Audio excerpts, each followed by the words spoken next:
Assalamualaikum warahmatullahi wabarakatuh. Alhamdulillahi rabbil alamin. Allahumma salli ala Sayyidina Muhammad wa ala ali Sayyidina Muhammad. Rabbi israh li sadri wa yassir li amri wahlul 'uqdatam min lisani yafqahu qawli, amma ba'd. Para pemirsa dimanapun berada, pada kesempatan yang berbahagia ini, marilah kita bersyukur kepada Allah Subhanahu wa taala dengan mengucapkan alhamdulillahi rabbil alamin, dan bersolawat kepada Rasulullah sallallahu alaihi wasallam dengan mengucapkan Allahumma salli ala sayyidina Muhammad wa ala ali sayyidina Muhammad. Para pemirsa dimanapun berada, pada kesempatan yang berbahagia ini saya ingin menyampaikan satu buah kajian tentang 3 golongan manusia yang pertama kali masuk ke dalam surganya Allah sebelum golongan-golongan yang lain masuk ke dalam surganya Allah Subhanahu wa taala. Rasulullah sallallahu alaihi wasallam bersabda, hadis riwayat At-Tirmizi, "Urida alayya awwalu thalathati min ummati yadkhuluna al-jannah." Aku diperlihatkan, kata Rasulullah,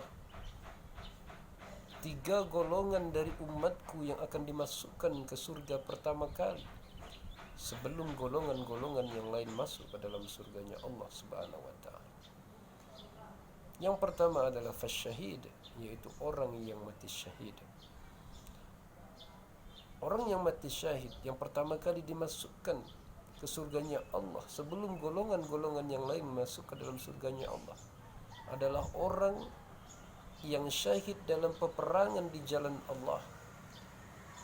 Dia ikut berperang di dalam medan perang, kemudian dia gugur di medan perang tersebut guna membela agama Allah lillahi ta'ala, niatnya karena Allah Subhanahu wa ta'ala. Nah, orang yang syahid seperti ini, maka dia akan dimasukkan ke dalam surganya Allah pertama kali sebelum golongan-golongan yang lain masuk ke dalam surganya Allah Subhanahu wa taala. Yang kedua, faqirun muta'affifun dzu 'iyalin, yaitu orang yang fakir yang memiliki tanggungan keluarga dan juga dia memiliki kebutuhan yang darurat, tetapi pantang bagi dia untuk meminta-minta. Nah, orang fakir seperti ini akan dimasukkan ke dalam surganya Allah pertama kali sebelum golongan yang lain masuk ke dalam surganya Allah Subhanahu wa taala. Ini telah dicontohkan oleh Rasulullah dan juga para sahabat. Dikisahkan Rasulullah pernah dalam keadaan lapar, tidak makan berhari-hari, Rasulullah pantang meminta-minta, pantang mengeluh. Bahkan Rasulullah sallallahu alaihi wasallam dalam keadaan lapar begitu, para sahabat juga tidak mengetahui bahwa Rasulullah sallallahu alaihi wasallam mengatasi laparnya dengan mengikatkan batu di perutnya untuk mengatasi kelaparan tersebut. Pantang bagi Rasulullah mengeluh dan meminta-minta. Dan ini pun dicontohkan oleh sahabat. Sayyidina Ali bin Abi Thalib radhiyallahu anhu, beliau pun dikisahkan 9 hari tidak makan bersama keluarganya, bersama istrinya, bersama anaknya Hasan dan Husain, cucunya Rasulullah sallallahu alaihi wasallam. 9 hari. Bahkan sampai dikatakan air liurnya Hasan dan Husain tersebut sampai mengering dikarenakan tidak adanya makanan. Mereka hanya minum air putih. Tapi Ali bin Abi Thalib, Siti Fatimah, Hasan dan Husain bersabar menghadapi ini. Beliau tidak menjadi orang yang peminta-minta, menjadi pengemis kepada orang lain. Tetapi saat itu beliau berikhtiar, menjajakkan daripada dirinya, jasanya untuk mencari kerja kepada orang lain. Dan dia pun berkata, "Wahai saudaraku, siapakah di antara kalian yang memerlukan jasaku? Aku siap bekerja kepada kalian walaupun dengan upah 1 biji korma." Begitu Sayyidina Ali bin Abi Thalib berjuang untuk mengatasi daripada kebutuhannya pada saat itu, bukan meminta-minta, tapi mencari pekerjaan yang halal. Nah, orang yang seperti ini, fakir yang seperti ini akan masuk ke dalam surganya Allah pertama kali sebelum golongan-golongan yang lain masuk ke dalam surganya Allah Subhanahu wa taala. Tidak seperti yang kita lihat saat ini. Coba kita lihat saat ini, banyak saudara-saudara kita yang memiliki kemampuan hidup, rumahnya sudah punya, bahkan mobil, motor sudah punya, anaknya satu-satu memegang handphone.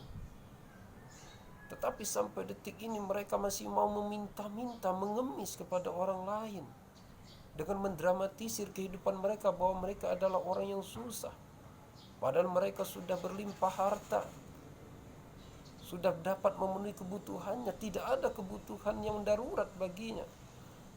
Tapi tetap mereka terus meminta-minta.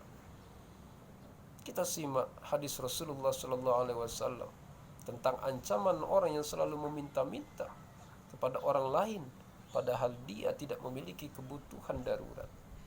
Rasulullah SAW bersabda, barang siapa yang senantiasa hidupnya selalu meminta-minta kepada orang lain padahal dia tidak memiliki kebutuhan yang darurat, maka kelak Allah akan membangkitkan dia dalam keadaan wajahnya tidak sedikit pun memiliki daging.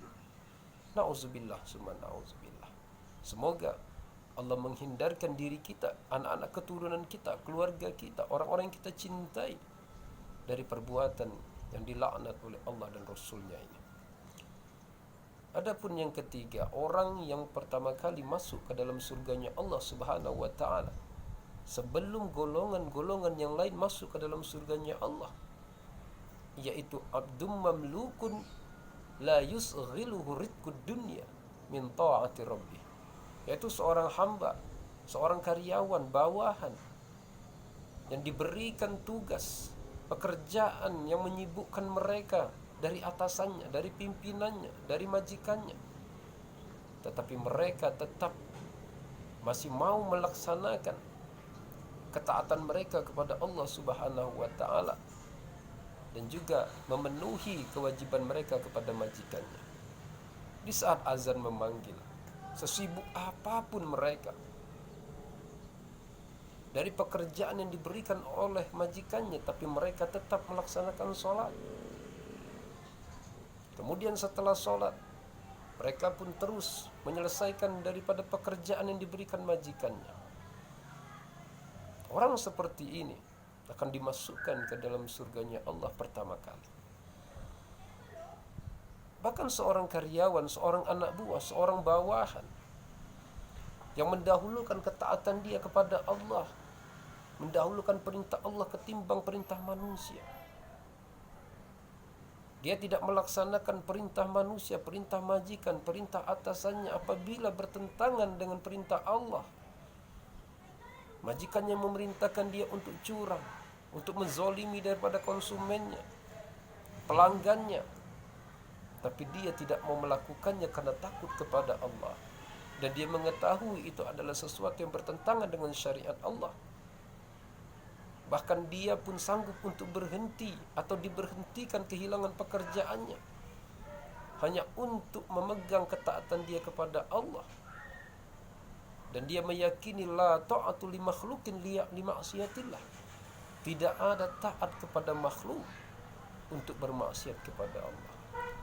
Jadi walaupun dia adalah pimpinannya, bosnya, majikannya, kalau mereka memerintahkan sesuatu yang tidak diridhoi Allah, maka pantang bagi dia untuk melaksanakannya, dan dia sanggup untuk bekerja atau berhenti bekerja dan dikeluarkan dari pekerjaan, hilang pekerjaannya demi menjaga daripada ketaatan dia kepada Allah.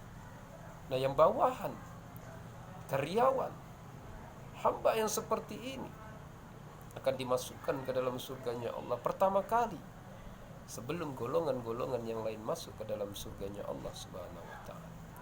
Inilah 3 golongan yang pertama kali masuk ke dalam surganya Allah Subhanahu wa ta'ala sebelum golongan-golongan yang lain masuk ke dalam surganya Allah Subhanahu wa ta'ala. Yang pertama, yaitu orang yang syahid, mati syahid karena Allah Ta'ala. Yang kedua, faqirun muta'affifun zu'iyalin, seorang yang fakir pantang bagi dia meminta-minta. Dan yang ketiga, abdun mamlukun yusghiluhu ridkud dunya min ta'ati rabbih, yaitu seorang hamba bawahan karyawan yang disibukkan oleh pekerjaan dari majikannya, tapi dia tetap melaksanakan ketaatan kepada Allah Subhanahu wa Ta'ala. Demikianlah 3 golongan yang pertama kali masuk ke dalam surganya Allah Subhanahu wa Ta'ala yang dapat saya sampaikan. Mudah-mudahan bermanfaat. Lebih kurangnya mohon maaf. Usikum wa nafsi bitaqwallah. Wassalamualaikum warahmatullahi wabarakatuh.